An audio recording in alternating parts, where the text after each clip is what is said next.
نحمده ونصلي على رسوله الكريم أما بعد فأعوذ بالله من الشيطان الرجيم بسم الله الرحمن الرحيم رب اشرح لي صدري ويسر لي أمري واحلل عقدة من لساني يفقه قولي ربي زدني علما اللهم فقهنا في الدين اللهم إني أسألك علما نافعا ورزقا طيبا وعملا متقبلا اللهم انفعنا بما علمتنا وعلمنا ما ينفعنا وزدنا علما آمين يا رب العالمين.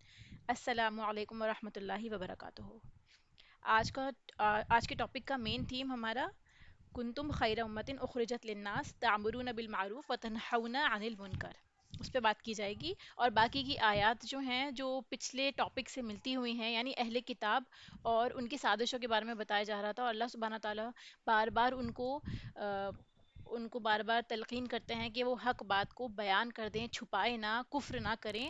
اسی کی کنٹینیوشن کے ساتھ ہم ان آیات کو انشاءاللہ ڈیٹیل میں پڑھیں گے. سب سے پہلے روٹ ورڈز دیکھتے ہیں.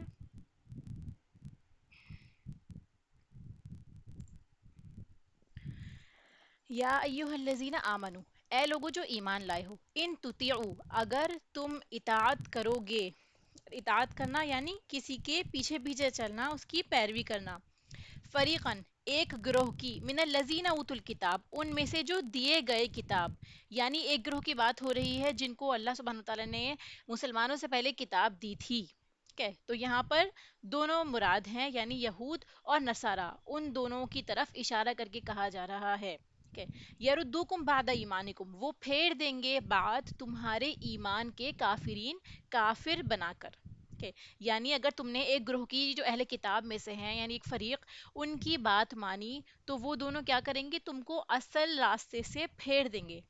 اب یا تو ان دونوں کی طرف اشارہ ہے، یا ان دونوں گروہ میں سے بھی پرٹیکولر گروپ آف پیپل کی طرف اشارہ ہو سکتا ہے، کیونکہ ہم جانتے ہیں کہ سارے اہل کتاب ایک طرح نہیں تھے.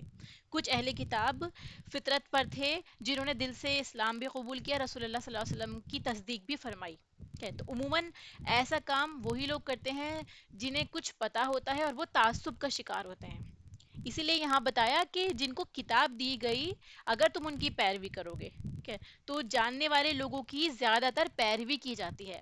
عمومی طور پر زیادہ تر لوگ، جو میجورٹی جو فالو کرتی ہے، وہ پڑھے لکھوں کو ہی فالو کرتی ہے، انہی کے باتوں کے پیچھے چلتے رہتے ہیں. ٹھیک ہے، تو اسی طرح یہاں پر بھی اہل کتاب جو ہائیلی کوالیفائڈ لوگ تھے، سب ان کی طرف دیکھا کرتے تھے کہ اگر یہ لوگ کسی بات کو کہتے ہیں تو وہ حقیقت ہوگی. ٹھیک ہے، شریعت ہو یا پیغمبر کی بات ہو یا آنے والے پیغمبر کی پیشن گوئیاں ہوں، لہٰذا وہ ان کی باتوں کو غور سے سنتے تھے اور متاثر بھی ہونے لگتے تھے. اسی لیے اللہ سبحانہ تعالیٰ فرماتا ہے کہ تم ان کی باتوں میں آ گئے تو یہ تمہیں پھیر دیں گے اور کافر بنا کر چھوڑیں گے، جیسے وہ خود ہی اس روش پر قائم ہے. وَكَيْفَ تَكْفُرُونَ، پھر اللہ سبحانہ تعالیٰ سوال کرتے ہیں ہم سب سے، اور اسپیشلی اہل کتاب سے بھی اور باقی سب سے بھی، کہ کس طرح تم کفر کرتے ہو. وَأَنْتُمْ تُتْلَى عَلَيْكُمْ، حالانکہ تم تتلا پڑھی جاتی ہے. تلاوت بھی اسی سے بنا ہے، اس کا روٹ تا، لام اور واو ہی ہے، یعنی تم پر پڑھی جاتی ہے آیات اللہ، اللہ کی آیات. اللہ کی آیات تمہارے سامنے پڑھی جاتی ہیں، تم کو بتائی جاتی ہیں. وفیکم رسولہ، اور تم میں اس کا رسول موجود ہے، تمہارے درمیان اس کا رسول ہے. یعنی سچائی پا لینے کے بعد آیات بھی دیکھ لی اور رسول اللہ صلی اللہ علیہ وسلم کی ذات گرامی ان کے درمیان موجود تھی. تو اس سچائی کو حاصل کرنے کے بعد جب لوگ نئے نئے مسلمان ہو رہے تھے، تو ان کو جھپٹنے کے لیے چاروں طرف سے لوگ موجود تھے، اور ایسی شک کی باتیں ان کے دلوں میں ڈالتے تھے، ان کو لڑوایا کرتے تھے. اسی لیے اللہ سبحانہ تعالیٰ فرماتا ہے وَمَن یَعْتَصِم بِاللَّهِ، جو تھام لے اللہ کو. یاتسم، عین سواد اور میم اس کا روٹ ہے. شر سے بچنے، پناہ حاصل کرنے کے لیے مضبوطی سے کسی چیز کو تھام لینا، یعنی برائی سے بچنے کے لیے اہتمام کرنا، خاص اہتمام کرنا. تو یہاں پر تھام لینے کا لفظ استعمال ہوا ہے، جو تھام لے اللہ کو، یعنی مضبوطی سے پکڑ لے اللہ تعالیٰ کے احکامات اور اس کی آیات کو. تو جو کوئی شر سے بچنا چاہتا ہے تو وہ اللہ کی پناہ حاصل کرنے کے لیے کس کو مضبوطی سے پکڑے گا؟ اللہ کے راستے کو، جو قرآن ہے. فقد ہدیہ الی صراط مستقیم، اس کے نتیجے میں اسے کیا ملے گا؟ اسے سیدھے راستے کی طرف ہدایت مل جائے گی. تو یہاں سے ہمیں کیا سمجھ میں آیا کہ سیدھا راستہ انسان کو کب حاصل ہوتا ہے؟ جب وہ اللہ کو مضبوطی سے پکڑ لے. اس کی مدد کے بغیر کوئی بھی سیدھے راستے پر چل نہیں سکتا. یا ایھا الذین آمنو، پھر اللہ سبحانہ و تعالیٰ خاص طور پہ اہل ایمان کی طرف اشارہ کر کے فرماتے ہیں اے لوگو جو ایمان لائے ہو، اتقو، ڈرو، اللہ، اللہ تعالیٰ سے، یعنی اللہ تعالیٰ اپنی ذات سے ڈرنے کا حکم دے رہا ہے، ٹھیک ہے، حق تقاتہ، جیسا حق ہے اس سے ڈرنے کا، ولا تموتن الا وانتم مسلمون، اور ہرگز نہ تم مرنا، تم کو موت نہ آئے مگر اس حال میں کہ تم مسلمان ہو، ٹھیک ہے، تو اللہ سے ڈرنے کا حق ہے، اسی طرح اللہ سے ڈریے اور آخری سانس تک اسی روش پر قائم رہیے، یہ اللہ سبحانہ و تعالیٰ کا ہم ایمان والوں کو حکم ہے۔ اس کے علاوہ کیا فرماتا ہے اللہ تعالیٰ، وَاعْتَصِمُوا بِحَبْلِ اللَّهِ جَمِيعًا، اور مضبوطی سے پکڑ لو، ٹھیک ہے، ٹائٹ سے پکڑ لو، کس کو؟ بحبل اللہ، اللہ کی رسی کو۔ اللہ کی رسی کیا ہے؟ اللہ کی رسی قرآن ہے، جس کی وضاحت خود نبی پاک صلی اللہ علیہ وسلم نے فرمائی ہے کہ القرآن حبل اللہ، قرآن ہی اللہ کی رسی ہے۔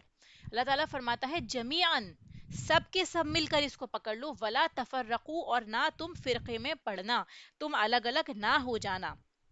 رسی چیزوں کو باندھنے کا کام کرتی ہے، جوڑنے کا عمل کرتی ہے، تو یہ رسی اللہ سے جوڑے گی، تو ہر وہ چیز جو مقصد تک پہنچانے کا ذریعہ بنے اسے حبل کہتے ہیں، ٹھیک ہے، رسی بھی کہتے ہیں اسپیشلی، اور ہر وہ چیز جو آپ کو کسی مقصد تک پہنچائے اس کے لیے بھی حبل کا لفظ استعمال ہوتا ہے، اسی طرح وہ رگ جو گردن کو کندھے سے ملاتی ہے اسے حبل الورید کہتے ہیں، ٹھیک ہے، جگولر وین، اگر وہ رگ کٹ جائے تو انسان کی زندگی ہی باقی نہیں رہتی، اسی طرح روحانی ایمانی زندگی بھی حبل اللہ کے کٹنے سے ختم ہو جاتی ہے، جیسے اگر ہم کسی کے گلے کی نس کاٹ دیں تو اس کی زندگی ختم، اسی طرح اس قرآن سے تعلق نہ رہنے سے بھی ہماری ایمانی روح اس کی زندگی ختم ہو جاتی ہے، اور اگر سارے سہارے بھی کٹ جائیں اور اللہ کا سہارا ہمارے ساتھ ہے، ہم نے اسے مضبوطی سے پکڑ رکھا ہے، اللہ سے ہمارا کنیکشن اسٹرانگ ہے، تو انسان کا کچھ بھی نقصان نہیں، تو ہمارے ایمان کی زندگی قرآن کے ساتھ ہے، اللہ تعالیٰ اور ہمارے درمیان کنیکشن قرآن ہے، یہ اتنی امپورٹنٹ بات ہے، اس لیے اس پہ زور دیا جا رہا ہے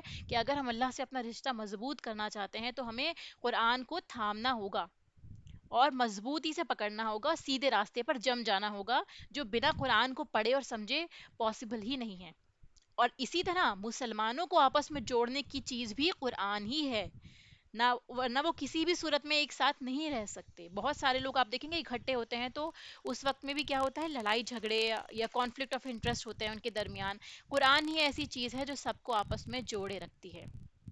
پھر فرمایا وَاذْكُرُوا نِعْمَتَ اللَّهِ، اور یاد رکھو اللہ کی نعمت کو، علیکم، اپنے اوپر، اِذْ كُنْتُمْ أَعْدَاءً، جب تھے تم اعدا، دشمن تھے، ٹھیک ہے، عدوٌ سے بنا ہے یعنی دشمنی، تو دشمن اعدا ہوگی اس کی پلورل فارم، جب تم دشمن تھے آپس میں ایک دوسرے کے، فَأَلَّفَ بَيْنَ قُلُوبِكُمْ، تو اس نے الفت ڈال دی، ٹھیک ہے، الفا کیا ہوتا ہے یہاں پہ حمزہ لام اور فائز کا روٹ ہے، الفا کہتے ہیں کسی چیز کے منتشر اجزاء کو باہم جوڑنا، ٹھیک ہے، کچھ اجزاء جو بکھرے ہوئے ہیں ان کو آپس میں اکٹھا کر لینا، بکھری ہوئی چیزوں کو اکٹھا کر لینا، تو تالیف بھی کہتے ہیں ہم آہنگی پیدا کرنا، ٹھیک ہے، سب چیزیں آپس میں برابر ہو جائیں، تو اہل عرب آپس میں اس قدر پھٹے ہوئے تھے کہ زمین بھر کی ساری دولت بھی خرچ کرنے سے ان کے دلوں میں محبت نہیں پیدا ہو سکتی تھی، اور یہی قرآن کا سب سے بڑا معجزہ ہے کہ اس نے آ کے ان لوگوں کو اکٹھا کر دیا، ان کے دل میں محبت پیدا کر دی،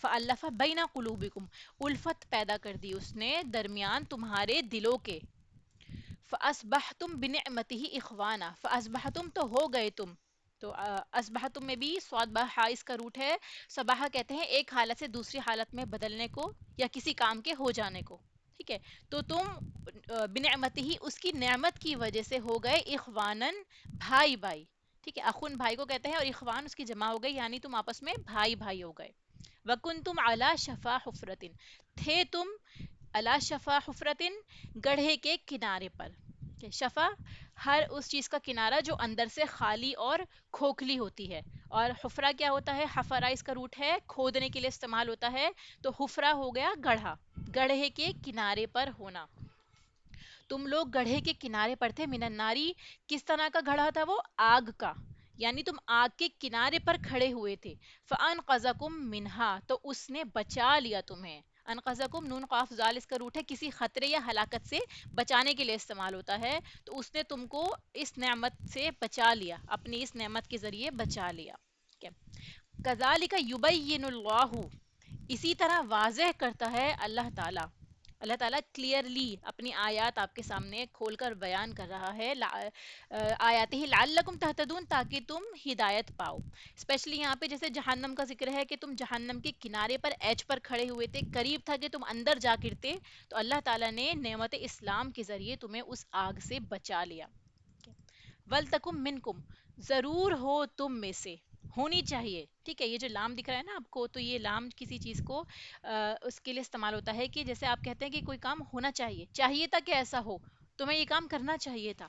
تو یہاں فرمایا جا رہا ہے کہ ضرور ہونا چاہیے تھا تم میں سے امتن، ایک گروہ، ایک جماعت، کچھ لوگ، ٹھیک ہے، یدعونا، جو دعوت دیں، الی الخیری، خیر کی طرف، خیر و بھلائی اور نیکی کی طرف بلانے والے ہوں. خیر یہاں بنیادی معنی اس کا لیا جاتا ہے ہر وہ چیز جو سب کو پسند آئے، لوگوں کو اچھی لگے، انسان کی عقل، اس کی فطرت، اس کا ضمیر کہے کہ یہ اچھی بات ہے. ٹھیک ہے، تو الخیر سے مراد یہاں پر خاص نیکی ہے. خیر جو ہے جس میں تمام چیزیں آ جائیں گی، لیکن یہاں آپ دیکھیں گے الف لام لگا ہے الخیر، تو الخیر سے مراد خاص خیر ہے، وہ چیزیں جو دین اور عرف عام میں اچھی سمجھی جاتی ہیں. یہاں اسپیشلی مراد دین کی طرف لیا گیا ہے، جو دعوت دیں اسپیشلی دین کی خیر کی طرف. حضرت محمد باقر نے کہا ہے، جو زین العابدین جن کا لقب تھا، کہ زین العابدین ان کا نام تھا، محمد صلی اللہ علیہ وسلم نے اس آیت کو پڑھ کر فرمایا کہ خیر یہی قرآن اور میری سنت کا اتباع ہے. یعنی یہاں پر جو خیر ہے وہ کیا ہے؟ قرآن اور میری سنت کا اتباع. امام جعفر صادق نے فرمایا کہ خیر کیا ہے؟ معروف شریعہ ہے کہ قرآن مجید اور سنت نبوی سے موافقت کی جائے. یعنی قرآن اور حدیث، اگر آپ آسان لفظوں میں سمجھے، قرآن اور حدیث کی طرف اشارہ کیا گیا ہے. تو لوگوں کو خیر کی طرف بلانا مطلب قرآن اور سنت کی طرف بلانا.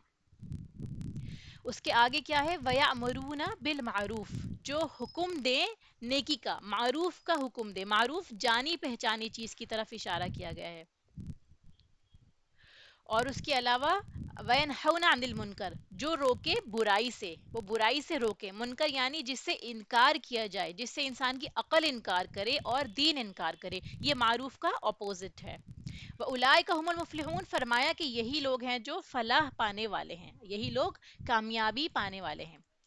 وَلَا تَكُونُوا كَالَّذِينَ تَفَرَّقُوا، نہ تم ہو جانا ان کی طرح جو فرقے میں بٹ گئے، جو الگ الگ ہو گئے، جنہوں نے فرقہ بازی اختیار کی. وَاخْتَلَفُوا، اور انہوں نے اختلاف کیا، آپس میں اختلاف کیا. مِن بَعْدِ مَا جَاءَهُمُ الْبَيِّنَاتُ، اس کے بعد جو آ گئی ان کے پاس کھلی نشانیاں. اہل کتاب کی طرف ہی اشارہ ہے کہ ساری نشانیاں دیکھنے کے باوجود بھی وہ آپس میں لڑتے رہے، ان کے اندر ہی مختلف گروہ بن گئے. وَأُولَٰئِكَ لَهُمْ عَذَابٌ عَظِيمٌ، فرمایا کہ یہی لوگ ان کے لیے عذاب ہے بہت بڑا. یوم تبیض وجوہ، اس عذاب، اس دن کے بارے میں بتایا کہ وہ دن ایسا ہوگا جس دن تبیض، روشن ہوں گے. ٹھیک ہے، بیضا جو ہے سفید کے لیے استعمال ہوتا ہے. جس دن سفید ہوں گے، روشن ہوں گے، وجوہ، کچھ چہرے جن کے دنیا میں دل سفید ہیں، ٹھیک ہے، وہ اس دن کالے نہیں ہوں گے. ٹھیک ہے، تو یہ دنیا میں سفید دل والے کون لوگ ہیں؟ جو تفرقے میں نہیں بٹتے، ان کے دلوں میں کوئی کھوٹ نہیں ہوتی، وہ اوپر سے کچھ اور اندر سے کچھ نہیں ہوتے. تو آج ہمارے دل میں جو ہوگا وہ کل ہمارے چہروں پر ظاہر ہو جائے گا. اسی طرح وَتَسْوَدُّ وُجُوهٌ، کچھ چہرے سیاہ ہوں گے، کالے ہوں گے. ٹھیک ہے، سودان جو ہے، سعودن جو ہے وہ اس کے لیے استعمال ہوتا ہے جو بلیک ہو. ٹھیک ہے، اسود بھی آپ نے دیکھا ہوگا، اسود بلیک کلر کے لیے استعمال ہوتا ہے. سیاہ ہوں گے کچھ چہرے اس دن کالے ہوں گے. جن کے دل کالے ہوں گے ان کے چہرے بھی اس دن کالے ہوں گے.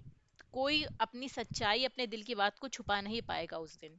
اور اس کے بعد فرمایا فَأَمَّا الَّذِينَ اسْوَدَّتْ وُجُوهُهُمْ، وہ رہے وہ لوگ جو سیاہ ہوں گے ان کے چہرے، اَكَفَرْتُمْ بَعْدَ ایمانکم، کیا کفر کیا تم نے؟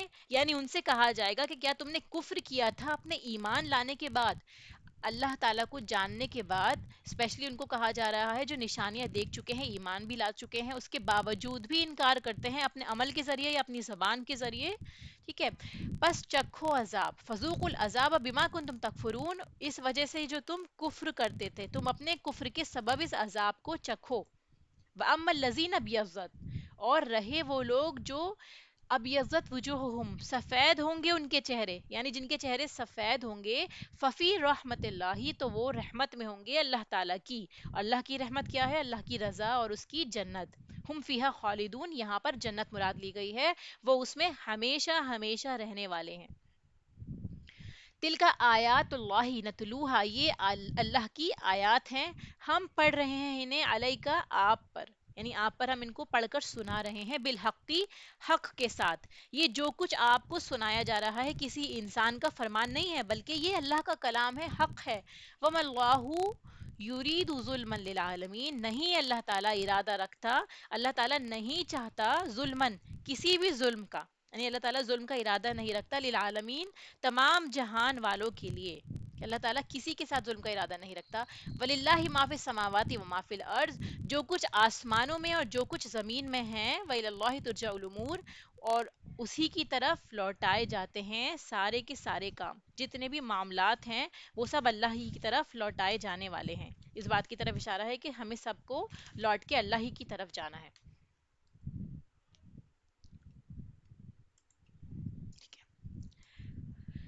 یا ایھا الذین آمنو، اے لوگو جو ایمان لائے ہو، ان تطیعوا فریقا من الذین اوتوا الکتاب، کہ اگر تم ایک گروہ کی بات مان لو، ان لوگوں کی جو اہل کتاب میں سے تھے، جن کو اللہ تعالیٰ نے کتاب دی، تو وہ تمہیں تمہارے ایمان لانے کے بعد کافر بنا کر چھوڑیں گے۔ اس آیت کا پس منظر میں ایک واقعہ بتایا جاتا ہے کہ مدینہ میں ہجرت کے بعد دو گروہ تھے، اوس اور خزرج، یعنی آپ صلی اللہ علیہ وسلم کی جب ہجرت ہو جاتی ہے تو وہاں پر مدینہ کے اندر دو الگ الگ گروہ میں لوگ بٹے ہوئے تھے۔ وہ دونوں تھے تو ایک ماں باپ کی اولاد، لیکن کسی بات پر ان کا جھگڑا ہوا تھا تو ایک دوسرے کو قتل کرنے پر آمادہ ہو گئے تھے، اور اس ایک قتل سے انتقام کا سلسلہ شروع ہوا۔ یعنی جو اگر آپ ہسٹری میں دیکھیں گے نا، اوس اور خزرج دو بھائی تھے، ان میں سے آپس میں جب قتل ہوا تو اس کا انتقام کا بدلہ لینے کا سلسلہ چلتا رہا، یہاں تک کہ 120 سالہ جنگی زندگی گزاری۔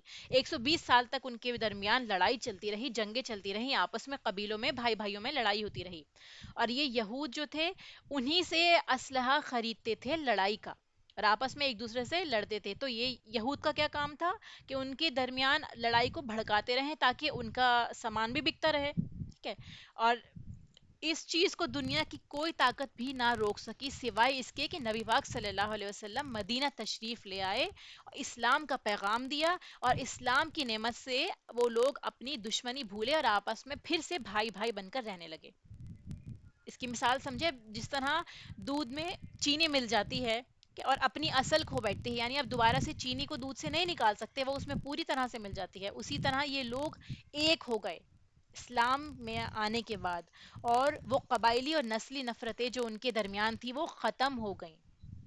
ان لوگوں کا آپس میں مل بیٹھنا کچھ لوگوں کو پسند نہیں آیا، یعنی جیسے آپ جانتے ہیں کہ یہود کیونکہ وہ اپنے جیبیں بھرتے رہتے تھے، اور ان کا فائدہ اسی میں تھا کہ یہ لوگ آپس میں لڑ کے رہیں، اگر اکٹھے ہو گئے تو ایک بڑی طاقت بن جائیں گے، کل ہم پر بھی حملہ کر سکتے ہیں، ٹھیک ہے، ایک قوت بن جائیں گے، تو ان کا رعب ہو جاتا ہے اگر یہ لوگ اکٹھے رہتے۔ یونٹی میں اسٹرینتھ ہوتی ہے، اس لیے کہا جاتا ہے نا کہ اگر آپ لوگ یونائٹ ہو کر رہیں گے تو آپ کے دشمن بھی آپ سے رعب میں رہیں گے۔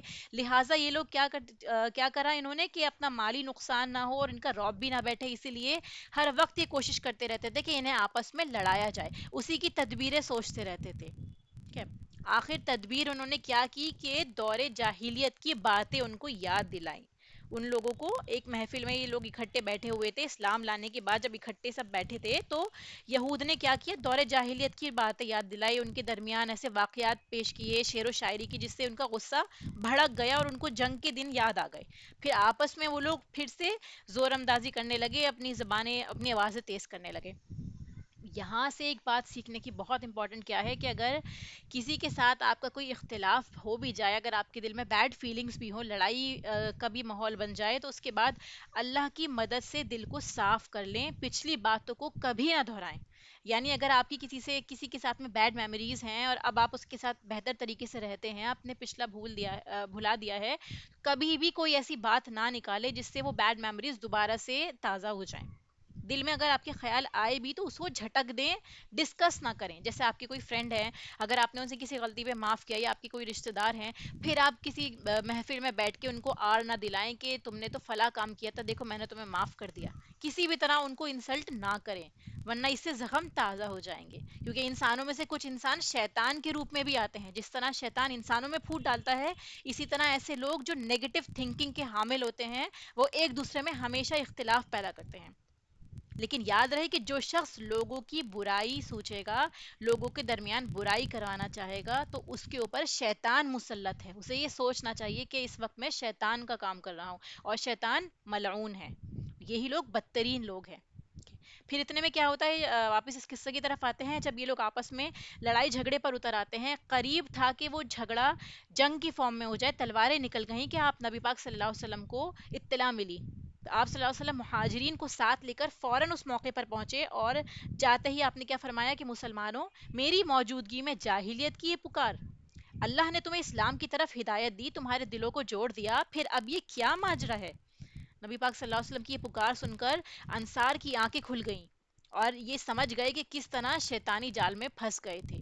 جب انہوں نے غلطی محسوس کی تو پھر واپس سے گھل مل گئے اور رونے لگے، ہر ایک نے اپنی غلطی کا اعتراف کر لیا۔ اس طرح اللہ تعالیٰ نے اس بہت بڑی سازش کو ناکام کیا۔ ٹھیک ہے؟ تو چھوٹے لیول پر بھی آپ دیکھیں گے نا، ایسے واقعات پیش آتے رہتے ہیں، ہسبینڈ وائف کے ہو گئے، یا بھائی بہنوں کے ہو گئے، دوستوں کے ہو گئے، یا دین کے کام کرنے والے جب اکٹھا کام کرتے ہیں تو کیا ہوتا ہے، دین جو ہے ایک ایسا سپورٹ سسٹم کا کام کرتا ہے جو رشتوں کو جوڑے رکھتا ہے۔ اگر آپ اللہ کے لیے کسی سے محبت کرتے ہیں یا آپس میں ایک دوسرے کے ساتھ رہتے ہیں، ان کی غلطیوں کو معاف کرتے ہیں، تو آپ ہمیشہ ایک اسٹرانگ بانڈ میں رہیں گے، اور یہ اجتماعیت سب سے زیادہ مضبوط ہوتی ہے، جس میں ہر شخص ایک دوسرے کو سپورٹ کرنا چاہتا ہے۔ اگر اس دین کو آپ بیچ سے مائنس کر دیں گے تو لڑائی جھگڑے کے سوا کچھ نہیں رہے گا، کوئی ایک دوسرے کو برداشت بھی نہیں کر سکتا۔ تو لہٰذا اس کی راہ نجات کیا ہے؟ جو آپس میں ہمارے درمیان لڑائی ہوتی ہے یا لوگ اکٹھے جو کام کرتے ہیں، وہ اس لڑائی سے، اس اختلاف سے کیسے بچ سکتے ہیں؟ پیٹ پیچھے باتوں کو نہ سنیں، گوسپ سے حد حد درجے بچیں۔ ٹھیک ہے؟ اگر آپ کو کسی کی کوئی بات بری لگتی ہے تو سامنے جا کے اس سے پوچھیں، اس کو فیس کریں، اس کی کوئی بری بات ہے تو آپ اس کو اکیلے میں جا کے بتائیں کہ آپ نے اس بات کو کہا، آپ کو ہرٹ ہوا اس سے تعلقات میں خرابی نہیں ہوتی ہے، اور اس چیز کی اصلاح بھی ہو جاتی ہے۔ ٹھیک ہے؟ تو یہ جو کام جو تھا، یہ اہل کتاب کر رہے تھے، اسی طرح مسلمان قرآن پڑھنے والے لوگ بھی ایسا کام کرتے ہیں ایٹ ٹائمز، جو آپس میں ایک دوسرے کو لڑاتے ہیں، الگ الگ مسلک کی باتیں کرتے ہیں۔ ٹھیک ہے؟ تو حدیث مبارکہ میں آتا ہے کہ جس نے جاہلیت کی پکار پکاری، اس کا اسلام سے کوئی تعلق نہیں، خواہ وہ نماز پڑھے یا روزے رکھے۔ تو اس حدیث مبارکہ میں جاہلیت کی پکار کیا ہے؟ تعصب کو ابھارنا، اختلاف پیدا کرنا، پچھلے واقعات یاد دلا کر آپس میں لوگوں کو لڑانا، اس سے ایمان کا خطرہ ہے۔ اسی لیے ہمیں بھی اپنے روزمرہ کی زندگی میں بھی ہر درجے ان لڑائیوں سے بچنے کی کوشش کرنی چاہیے، اور خاص طور پہ یہ کہ ہم دو لوگوں کو یا مختلف لوگوں کو لڑوانے کا کام بالکل نہ کریں۔ نبی پاک صلی اللہ علیہ وسلم فرماتے ہیں حجۃ الوداع کے موقع پر خطبے میں کہ جان کی حرمت اتنی زیادہ ہے جیسے اس شہر کی حرمت ہے، اس مہینے کی حرمت ہے، اور اس دن کی حرمت ہے۔ ٹھیک ہے؟ تو وہ دن جس دن حج ہوا تھا، اس دن کی حرمت بھی اتنی نہیں ہے جتنی ایک مسلمان کی جان کی اور اس کی عزت کی حرمت ہے۔ لہٰذا ہم کوشش کریں کہ ہم اپنی زبانوں کو چیک کریں، اور ہماری زبان سے اسپیشلی کسی کا دل نہ دکھے۔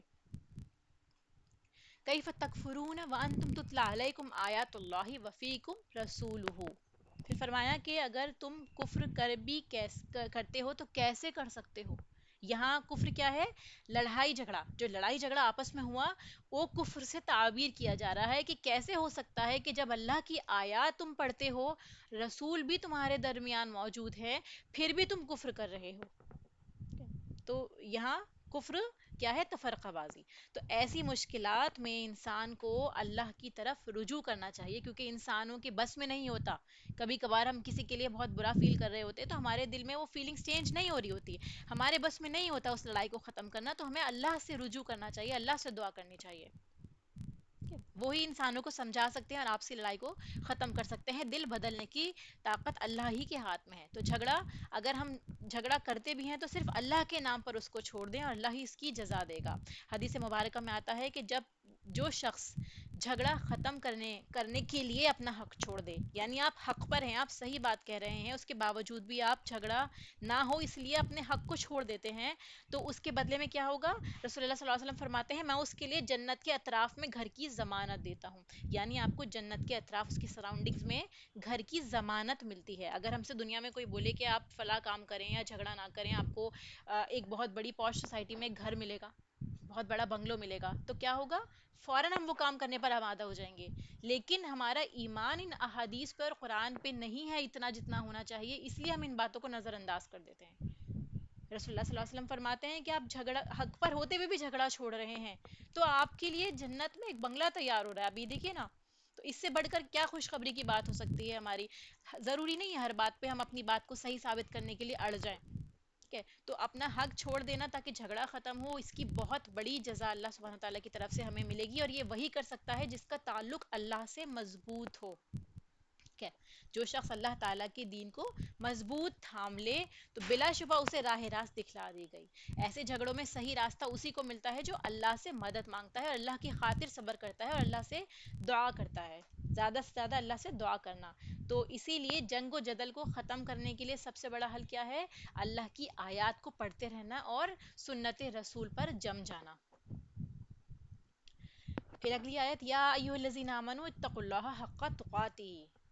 فرمایا کہ اے لوگو جو ایمان لائے ہو، اللہ کا تقوی اختیار کرو اور اس سے ڈرو جیسے اس سے ڈرنے کا حق ہے. اب یہاں ایمان لانے کے بعد تقوی کی تلقین کی جا رہی ہے کہ اللہ سے ڈرو، لیکن وہ ڈرنا ایسا ہونا چاہیے جیسے اس سے ڈرنے کا حق ہے، جس طرح اس سے ڈرنا چاہیے. ٹھیک ہے، حضرت عبداللہ ابن مسعود رضی اللہ تعالیٰ عنہ فرماتے ہیں کہ اللہ سے پورا پورا ڈرنا یہ ہے کہ اللہ کی اطاعت کی جائے اور نافرمانی نہ کی جائے، اللہ کا ذکر کیا جائے اور اس کی بات کو بھلایا نہ جائے، اس کا شکر کیا جائے اور اس کی ناشکری نہ کی جائے. لہٰذا تقوی کی یہ کیفیت وقتی اور سطحی نہیں ہونی چاہیے کہ ہمارا اس وقت میں موڈ تھا تو ہم نے اللہ کی اطاعت کر لی، اللہ کا خوف ہمارے اندر ہو گیا. ادروائز ہم کسی اور معاملے میں بہت غصے میں یا بہت خوشی میں، کسی بھی دوسری ایموشنز میں ہیں تو ہم وہاں سب چیزوں کو سائڈ رکھ کے صرف اپنے دل کی سنتے ہیں.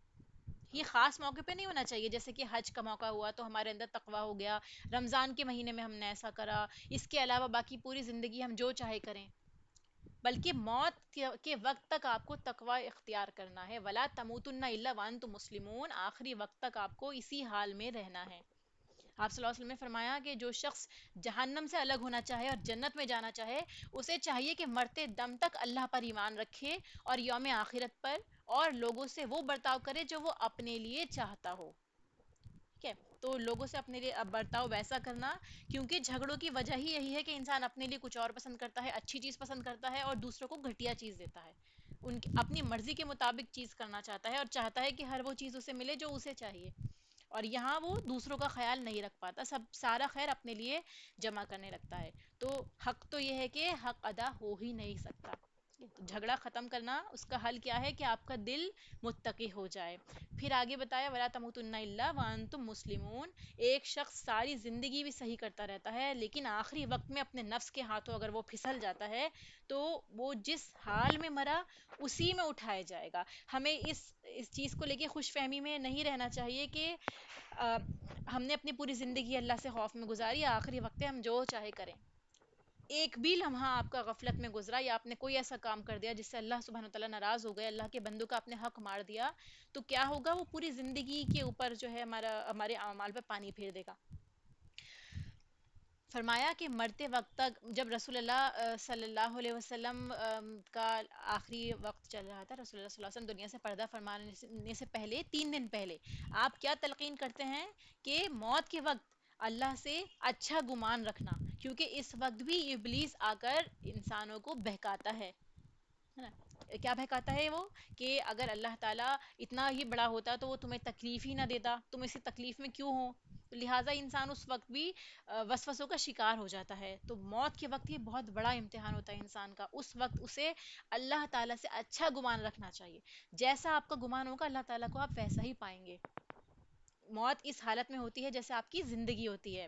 نبی پاک صلی اللہ علیہ وسلم کیا فرماتے ہیں کہ جس حالت میں تم اپنی زندگی گزارو گے اس حالت میں موت آئے گی، اور جس حالت میں موت آئے گی اسی حالت میں قیامت کے دن اٹھائے جاؤ گے اور حشر میں اکٹھا کیے جاؤ گے. تو جس کو اس بات کی فکر ہو کہ میرا انجام اچھا ہو، میری موت اچھی ہو، وہ گناہ کا کام کرتے ہوئے بھی ڈرے گا کہ اگر اسی لمحے مجھے موت آ گئی تو میرا کیا بنے گا. ٹھیک ہے، یہی آخری وقت ہوا تو کیا رہے گا. اسی لیے انسان اپنی پوری زندگی کی محنت کو ضائع کرنے سے بچائے. وہ جانے سے پہلے ہی تیاری کرے، اور ایسی تیاری کہ یہی اس کا آخری لمحہ ہے، اس طرح وہ تیاری کرے. اور اس مرتے وقت تک بھی پوری زندگی الرٹ والی زندگی، باہوش ہو کر انسان کو جینا ہے، کہ وہ اپنے ہوش میں ہو، دوست دشمن میں فرق کرے، شیطانی چالوں کو پہچانے، وسوسوں کو پہچانے. ٹھیک ہے، یہ پہچان ہماری کیا ہے؟ مسلمان ہیں ہم، اللہ سے ڈرنے والے ہیں، ہر حال میں ثابت قدم رہنے والے ہیں. ہر لمحے انسان کو اسی طرح گزارنا ہے، اور اللہ کا شکر ادا کرنا ہے کہ اللہ تعالیٰ نے اتنی بڑی نعمت، نعمت اسلام سے ہم کو نوازا ہے. وَاعْتَصِمُوا بِحَبْلِ اللَّهِ جَمِيعًا. اب کیا فرمایا اللہ تعالیٰ نے؟ کہ اللہ کی رسی کو سب مل کر مضبوط تھام لو. جب سب مسلمان ہو گئے، ایک رب ہے، ان کا قبلہ بھی ایک ہے، ایک ہی انجام ہے، تو سب کا کام بھی ایک ہونا چاہیے. وہ کیا ہے؟ کہ اللہ کی رسی کو سب مل کر مضبوطی سے پکڑ لیں. اللہ کی رسی اللہ کی کتاب ہے. حضرت عبداللہ ابن مسعود فرماتے ہیں کہ نبی پاک صلی اللہ علیہ وسلم نے فرمایا اللہ کی کتاب ہی اللہ کی رسی ہے جو آسمان سے لٹکی ہوئی ہے. ہم میں سے ہر شخص اس کو پکڑ سکتا ہے. اللہ کے احکام قرآن اور سنت میں جو ہمارے سامنے موجود ہیں، اس کو مان کر ہم اللہ کی رسی کو پکڑ سکتے ہیں. رسی سے ہی کیوں تعبیر کی گئی؟ کیا سوال اٹھتا ہے نا کہ اس کو قرآن کو رسی سے ہی کیوں تعبیر کیا گیا، اس کو اس سے سمبلائز کیوں کیا گیا؟ کیونکہ اسی کے ذریعے اللہ سے بھی تعلق بنتا ہے، اور جو اس کام کو کر رہے ہوں گے، اس رسی کو پکڑے ہوئے ہوں گے، ہمیں ان سے بھی تعلق رہے گا، آپس میں ہم کنیکٹڈ رہیں گے. رسی جوڑنے کا کام کرتی ہے. ٹھیک ہے، اسی لیے اللہ اور اس کے بندوں سے جڑنے کا ایک مضبوط سہارا ہے اس رسی کے ذریعے، اس قرآن کے ذریعے. جیسے اس کی مثال آپ ایسے سمجھیے کہ جماعت جو ہے فرض کی گئی ہے، 5 وقت انسان آپس میں ایک دوسرے سے ملتے ہیں، دیکھتے ہیں، سلام دعا کرتے ہیں، ایک دوسرے کے حال چال سے واقف ہوتے ہیں. ادروائز آپ نماز کہیں بھی پڑھ سکتے ہیں. اللہ سبحانہ و تعالیٰ نے پوری زمین آپ کے لیے پاک کر دی ہے کہ نماز کے لیے، سوائے قبرستان کے اور بیت الخلاء کے. آپ لوگ جانتے ہیں اس کے بارے میں. تو کیا ہے، اگر انسان کے لیے اتنی ہی آسانی تھی تو کہیں بھی نماز پڑھ سکتا تھا، پھر جماعت کا اہتمام کیوں کہا گیا؟ ٹھیک ہے، تو اس کے پیچھے یہی بنیادی وجہ ہے کہ انسان آپس میں ملے، ایک دوسرے کو جانے، اور ساتھ میں رہیں، جماعت کی فارم میں رہیں. یہ آیت بھی اوس اور خزرج کے درمیان جھگڑے کے کانٹیکسٹ میں ہی نازل ہوئی کہ اللہ سبحانہ تعالیٰ ان کو یاد دلا رہا ہے، اللہ کی نعمت کو یاد کرو کہ جب تم ایک دوسرے کے دشمن تھے. ٹھیک ہے، اللہ تعالیٰ یاد فرما رہا ہے کہ دیکھو اللہ تعالیٰ نے ہی تمہارے دلوں میں الفت ڈال دی. اور اللہ تعالیٰ کی نعمت کہ اللہ تعالیٰ نے محبت ڈال دی، کیونکہ عربوں کی 1700 سال کی جنگوں کی تاریخ رہی ہے، یعنی ہمیشہ سے ان کے درمیان جنگ رہی ہیں. مکہ میں بنو بکر اور بنو ثعلب میں سالوں جنگ رہی، ایسے ہی مدینہ میں اوس و خزرج کے درمیان رہی. قریب تھا کہ سارا عرب ہی اس آگ میں نیست و نابود ہو جائے. اس حال میں اللہ تعالیٰ نے اہل عرب کو اسلام کی راہ دکھائی اور ان کو باہم جوڑ دیا. اور یہ محبت اسلام کی وجہ سے ہی ہے، اللہ کے دین کی وجہ سے ہی ہے، اور یہ اللہ کے علاوہ کوئی بھی نہیں کر سکتا. لہٰذا اللہ سے ہی مدد طلب کرنی چاہیے، خاص طور پہ ان مواقع میں جہاں پر آپ کو محسوس ہو رہا ہو کہ آپ کسی سے آپ کا دل کسی سے دکھا ہوا ہے. ٹھیک ہے، اسی لیے اللہ سے بھی سچا ہونے کی ضرورت ہے، اور آپس میں بھی سچا ہونے کی ضرورت ہے. قرآن میں آتا ہے کہ اس نے ان کے دلوں میں الفت ڈال دی. اگر تم زمین میں جو کچھ ہے سارے کا سارا بھی خرچ کر ڈالتے تو بھی ان کے دلوں میں الفت نہ ڈال سکتے تھے. تو دنیا بھر کا مال خرچ کر کے بھی کوئی انسان کسی کی محبت کو نہیں سمیٹ سکتا.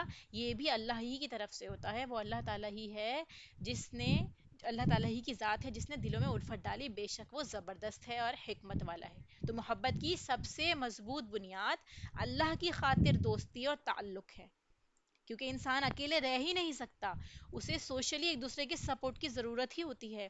تو تعلقات کی بنیاد جیسے ہم جانتے ہیں، وہ دو تعلقات جو ہے وہ دو بنیادوں پر ہوتے ہیں. یا تو کسی سے ضروریات ہو تو مفادات کی بنا پر ہوتے ہیں، جیسے کسی سے بزنس کرنا، کاروبار کا ہو جانا. تو جیسے ہی آپ کا کام ختم، وہاں پہ آپ کا تعلق ختم. اور دوسرا تعلق جو دنیا کی کسی چیز کی وجہ سے نہیں ہوتا، وہ صرف اللہ کے لیے تعلق ہوتا ہے. تو وہ کبھی ایک دوسرے سے الگ نہیں ہوتے، چھوٹی چھوٹی باتوں کو مائنڈ نہیں کرتے، ایک دوسرے کی دوستی کو ختم نہیں کرتے. نبی پاک صلی اللہ علیہ وسلم نے فرمایا کہ تمہاری 3 باتیں اللہ کو پسند ہیں اور 3 پسند نہیں ہیں. تو جو باتیں اللہ کو پسند ہیں وہ کیا ہیں؟ پہلی، تم اللہ کی عبادت کرو اور کسی کو اس کے ساتھ شریک نہ کرو، یعنی توحید. دوسری، سب کے سب اللہ کی رسی کو مضبوط پکڑ لو، یعنی اتحاد. ٹھیک ہے. تیسری، تفرقے میں نہ پڑو، آپس میں علیحدہ علیحدہ نہ ہو جاؤ. اور جو باتیں ناپسند ہیں وہ کیا ہیں؟ فضول قیل و قال، یعنی اننیسیسری باتیں کرنا، اس نے یہ کہہ دیا، میں نے اس سے یہ سنا ہے، اس نے یہ فرمایا، یہ ہوا، اس کے گھر میں یہ چل رہا ہے، یہ سارے کیا ہے؟ فضول قیل و قال. ان سے پرہیز کرنا چاہیے، یہ باتیں اللہ کو ناپسند ہیں. دوسری، مال برباد کرنا. اللہ تعالیٰ نے جو آپ کو مال دیا ہے، اپنے محنت سے کمایا ہے، اللہ کی نعمتوں میں سے ایک ہے، اس کو آپ ضائع کرتے ہیں فضول خرچی کر کے، ایسی چیزیں خرید کر جو جن کی آپ کو ضرورت نہیں ہے، یا اپنا مال کہیں ایسی جگہوں پر لگاتے ہیں جہاں وہ ڈوب جاتا ہے. کوئی بھی فارم ہو مال کے برباد کرنے کی، کیونکہ بہت سے لوگ ایسے ہیں جو اس مال کے محتاج ہیں. ٹھیک ہے؟ جب بھی آپ کا دل کرے فضول خرچی کا، تو آپ ان کو بہتر طریقے سے ان لوگوں تک پہنچا دیں جو واقعی ضرورت مند ہے. اور تیسری ناپسندیدہ چیز کثرت سوال کرنا، یعنی زیادہ زیادہ سوال پوچھنا، ایسا کیوں ہے، ایسا کیوں کہا گیا، قرآن میں ایسا کیوں لکھا ہے، رسول اللہ نے ایسا کیوں.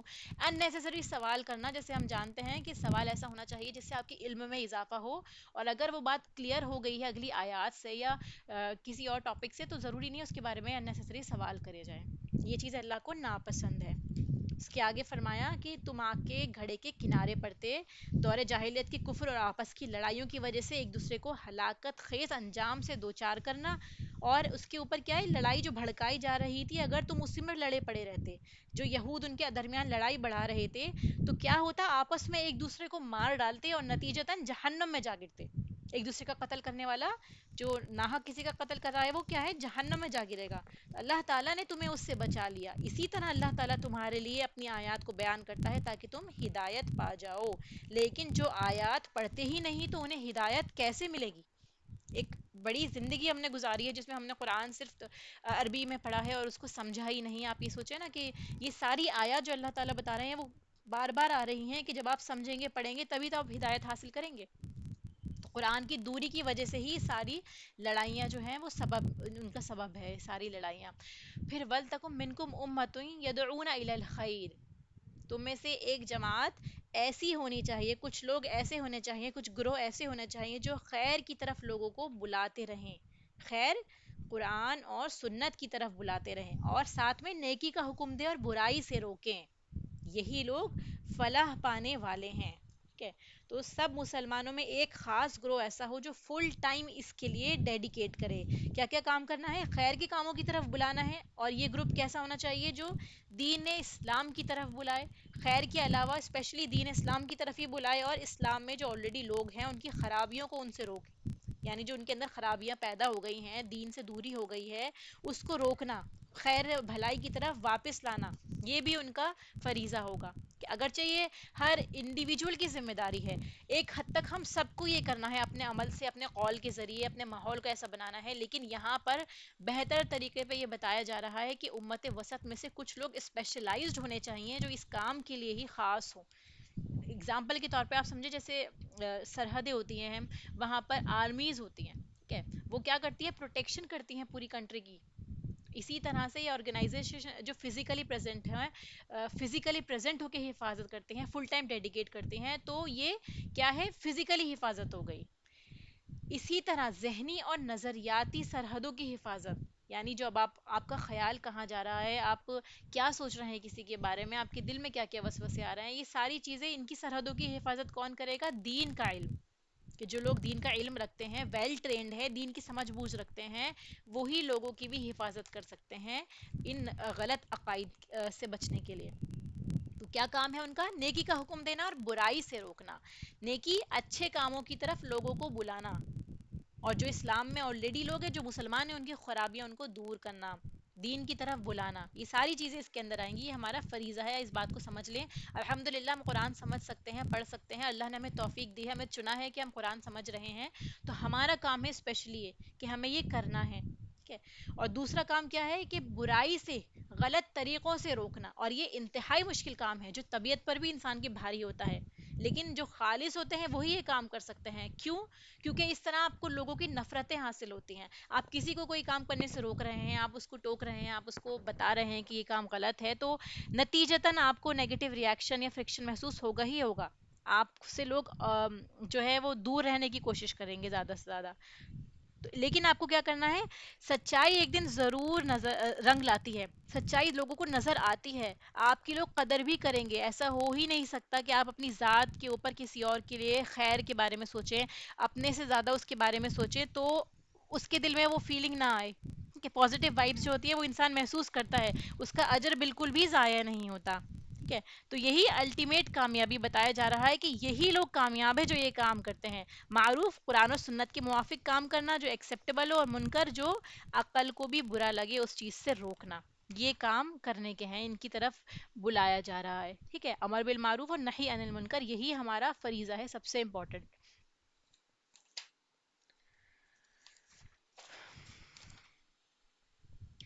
پھر اس کے بعد بتایا ولا تکونوا کالذین تفرقوا، ان لوگوں کی طرح نہ ہو جانا جنہوں نے تفرقہ کیا اور اختلاف کیا آپس میں، یعنی اہل کتاب کی طرح، اس کے بعد کہ ان کے پاس کھلی نشانیاں آ چکی تھی. ٹھیک ہے. تو پہچان کے لیے گروہ کافی ہے، لیکن آپ مطلب آپ کسی گروہ میں ہیں تو وہ آپ کی پہچان کے لیے کافی ہے، ایک آئیڈینٹیفیکیشن کا ذریعہ ہے، لیکن آپ اس پہ فخر کریں کہ دیکھو ہم فلاں گروپ کے ہیں تو ہم تم سے زیادہ برتر ہیں. ٹھیک ہے. ہم فلاں اس سے بلونگ کرتے ہیں، دوسرے والے جو ہیں وہ ہم سے نیچے ہیں، اس کو فخر کا ذریعہ نہیں بنانا. تفرقہ اس طرح نہیں کرنا آپ کو. تقوی اور عمل صالحہ سے ہی انسان جو ہے وہ اللہ کا قرب پاتا ہے، اور وہ مقام حاصل کرتا ہے جو اللہ تعالیٰ نے اپنے بندوں کے لیے رکھا ہوا ہے. اس پہ لوگوں کو ان کے رنگ پہ، قوم پہ، زبان کی بنیاد پر بالکل نہیں بانٹنا چاہیے. یہ سب اللہ کے ہاں کوئی اہمیت نہیں رکھتی یہ تمام چیزیں. حدیث مبارکہ میں بھی آتا ہے کہ اہل کتاب 72 فرقوں میں بٹے، اور یہ امت 73 فرقوں میں بٹ جائے گی، جن میں سے ایک کے سوا سب جہنم میں جائیں گے. وہ نجات پانے والا فرقہ کون سا ہوگا؟ جس پر میں اور میرے صحابہ ہیں. قرآن میں بھی صحابہ کے لیے کیا آتا ہے؟ رضی اللہ عنہم ورضوا عنہ. ٹھیک ہے. اور یہ بھی فرمایا گیا کہ اگر یہ لوگ ویسا ہی ایمان لائے جیسے آپ ایمان لائے تو وہ ہدایت پا جائیں گے. تو اسی لیے کیا ضروری ہے؟ جو چیزیں بانٹنے والی ہیں، نفرتیں پیدا کرنے والی چیزیں ہیں، جس میں ہم خود کو بہتر سمجھ رہے ہیں، دوسروں کو کمتر سمجھیں، مسلمان ہونا ہی بھول جائیں، اور خاص پارٹی کی طرف اپنا وہ کر لیں، نسبت جوڑ دیں کہ ہم فلاں گروپ سے ہی بلونگ کرتے ہیں. کیونکہ ہماری اصل پہچان کیا ہے؟ مسلمان. کوئی آپ سے پوچھے آپ کس فرقے کو بلونگ کرتے ہیں، آپ کی کاسٹ کیا ہے، بولے میں مسلمان ہوں. اللہ نے ہمیں مسلمان بنایا ہے، ہمارے لیے مسلم نام رکھا ہے. ٹھیک ہے. فضیلت صرف تقوی کی بنیاد پر ہے، کسی گروپ کی بنیاد پہ نہیں ہے. تو یہاں پہ بھی بتایا وَأُولَئِكَ لَهُمْ عَذَابٌ عَظِيمٌ، کہ ان کے لیے کیا ہے؟ بہت بڑا عذاب ہے. جو دین کی تعلیم حاصل کرنے کے بعد بھی الگ الگ ہو جاتے ہیں، جن کے دل پھٹے ہوئے ہوتے ہیں. کیونکہ دلوں کا حال کیا ہے؟ دنیا میں پوری طرح سامنے نہیں آتا. آپ کسی کے سامنے اپنے دل کی فیلنگ ظاہر نہیں کر سکتے. اگرچہ ہو سکتا ہے تھوڑا بہت آپ کے چہرے پر آ بھی جائے، لیکن قیامت کے دن یہ چیزیں بالکل کلیئر ہو جائیں گی. آپ کے آپس میں جو لڑائیاں ہیں وہ سب کے سامنے ظاہر ہو جائیں گی. جو آپ کے دل میں تھا وہ سب کچھ ظاہر ہو جائے گا. کس طرح ظاہر ہوگا؟ کہ اس دن کچھ چہرے سیاہ ہوں گے اور کچھ چہرے سفید ہوں گے. ٹھیک ہے. یہاں فرمایا دیکھیے یوم تبیض وجوہ و تسود وجوہ، جن کے دل صاف ہوں گے، مستقل طور پر وہ کام کرنے والے لوگ ہوں گے، کوتاہیوں سے بچنے والے ہوں گے، اللہ سے معافی مانگنے والے ہوں گے، وہ لوگ کیا ہوں گے؟ ان کے چہرے بھی سفید ہوں گے. تو لہٰذا دنیا کی زندگی میں ہی انسان اس گندگی کو نکالے. ادنا سے بھی کدورت ہو، کسی کے دل میں کوئی خلش ہو، آپ کسی سے ناراض ہو یا کوئی بھی ال فیلنگ رکھتے ہیں، اس کو اپنے اندر سے نکال دے. کیوں؟ کیونکہ جنت ایسے ناپاک لوگوں کے لیے نہیں ہے جن کے دلوں میں اس طرح کی گندے خیالات پیدا ہوتے ہیں. اس کے بدلے میں جب انسان کو جنت مل رہی ہے تو یہ ایک بہت بہت فائدے کا سودا ہے. ٹھیک ہے. تو جب لوگ آپس میں بیٹھتے ہیں، ملتے ہیں، تو اختلاف تو بالکل ہوگا. اختلاف لازمی ہے، یعنی آپ کی سوچ دوسرے سے میچ نہیں کر سکتی، تو یہ چیز کیا ہے؟ لڑنے کا سبب بن ہی جاتی ہے. آپ چاہتے ہیں کہ آپ کا کام ایک طرح سے ہو، دوسرا چاہتا ہے کہ دوسری طرح سے ہو، تو یہ چیز کیا ہے؟ لڑائی کا سبب بنتی ہے. شیطان ہر وقت تعلقات کی خرابی میں لگا رہتا ہے. انسان کا کام کیا ہے؟ کہ وہ ہر وقت پلٹ پلٹ کر اللہ سے معافی مانگتا رہے، ایک دوسرے سے اپنا دل صاف کرتا رہے، اپنی اصل پر لوٹتا رہے، خیر کو دیکھتا رہے. ٹھیک ہے. روز صفائی کرتے رہے، جیسے ہم روز اپنا منہ دھوتے ہیں اسی طرح روز سوتے وقت ہم سب کو معاف کر کے سوئیں. اسپیشلی جو سخت دشمن ہے جن سے آپ کی بالکل نہیں بنتی، ان کے لیے تو اللہ سے خاص دعائیں کریں. ٹھیک ہے. اللہ تعالیٰ کے حوالے کر دے اپنے معاملہ، اور ان کی ہدایت کے لیے دعائیں کریں. کہ اللہ تعالیٰ کیا فرماتا ہے؟ کہ جن کے چہرے سیاہ ہوں گے ان سے یہ سوال ہوگا کہ تم ایمان لانے کے بعد کفر کیوں کرتے تھے؟ تم نے فرقہ واریت کیوں اختیار کی؟ ٹھیک ہے. تو یہاں پہ بھی کفر کیا ہے؟ اختلاف اور تفرقہ بازی کی طرف اشارہ کیا گیا ہے، جو مسلمانوں میں آپس میں لڑائیاں پیدا کرتے ہیں. ان سے پوچھا جائے گا کہ تم نے اختلاف کیوں کیا؟ مسلمان ہونے کے باوجود بھی تم اپنے بھائی بہنوں سے کیوں لڑ کے رہے؟ تو چکھو عذاب. عذاب چکھو بوجہ اپنے کفر کے. ٹھیک ہے. سورہ روم میں بھی آتا ہے کہ تم مشرکین میں سے نہ ہونا جنہوں نے اپنے دین میں تفرقہ کیا اور وہ گروہوں میں بٹ گئے. ہر گروہ کے پاس وہ ہے جو اسی میں وہ خوش ہے. ٹھیک ہے. یعنی ہر گروہ کے پاس جو جو چیزیں ہیں وہ اپنے آپ کو حق پر سمجھتا ہے اور یہ سمجھتا ہے کہ ہم ہی ٹھیک ہیں, اسی میں خوش ہے, ان کی دنیا اسی میں سمٹ کے رہ گئی ہے.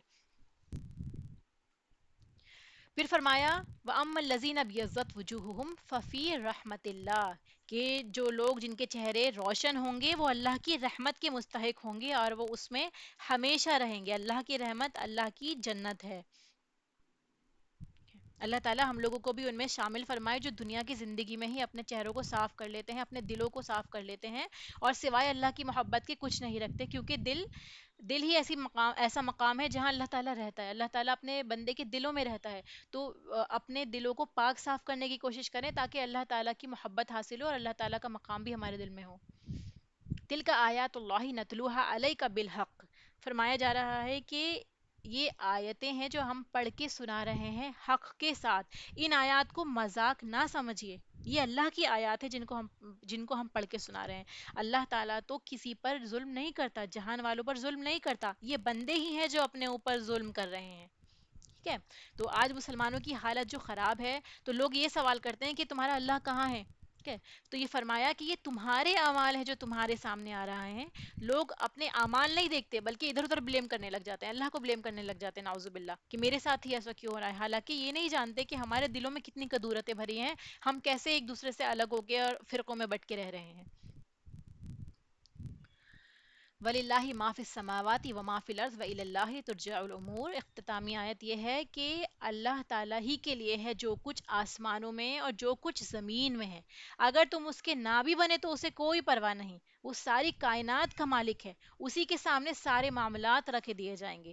تمام درخت, سیارے, ستارے اللہ کی عبادت اطاعت کر رہے ہیں. اگر ہم نہیں کرتے تو اس میں کس کا نقصان ہے, ہمارا یا کسی اور کا. ٹھیک ہے. تو سب کا مرکز عقیدت کیا ہے, اللہ کی ذات ہے. تو اللہ سے محبت کرنے والے خود بخود جڑ جاتے ہیں.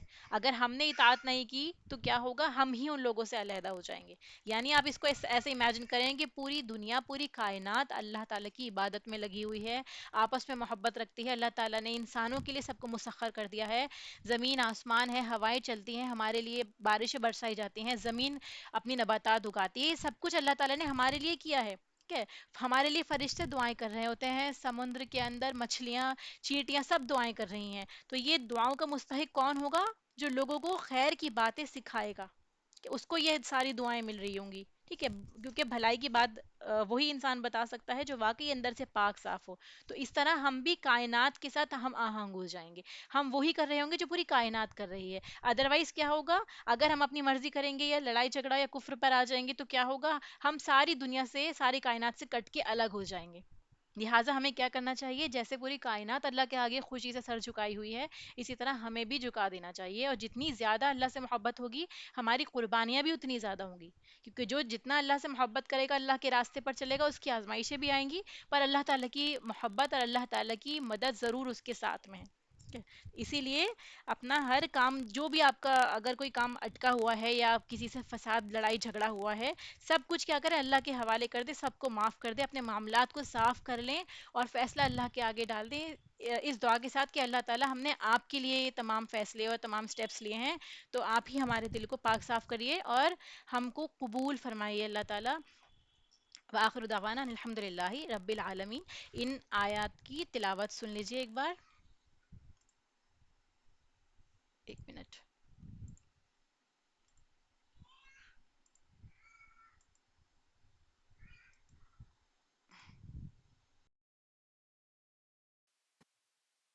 يا أيها الذين آمنوا إن تطيعوا فريقا من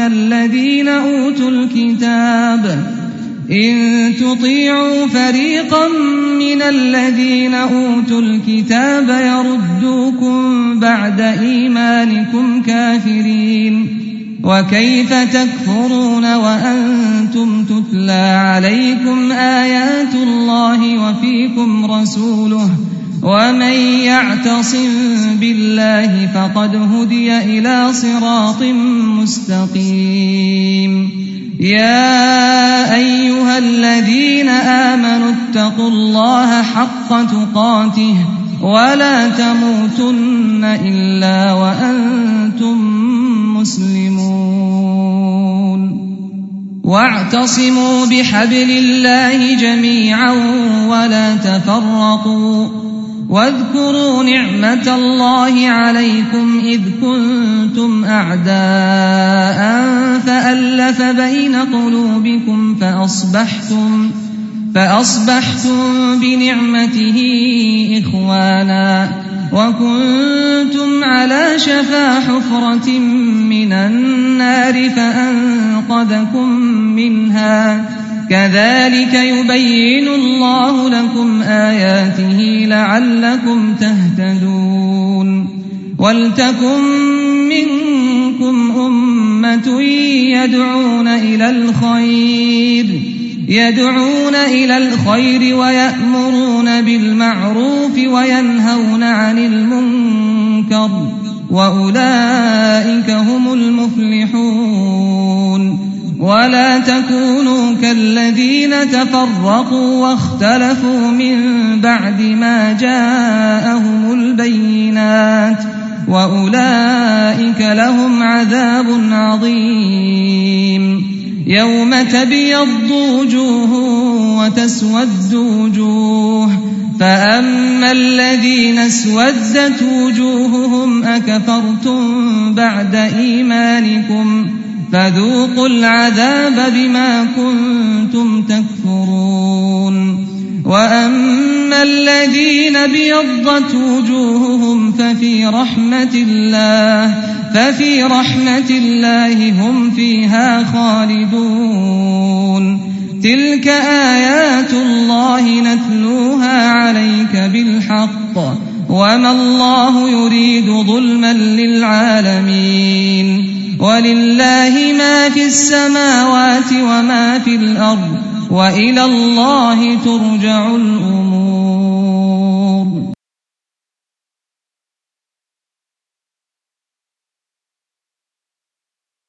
آخر دعوانا أن الحمد لله رب العالمين سبحانك اللهم وبحمدك نشهد أن لا إله إلا أنت نستغفرك ونتوب إليك. السلام عليكم ورحمة الله وبركاته.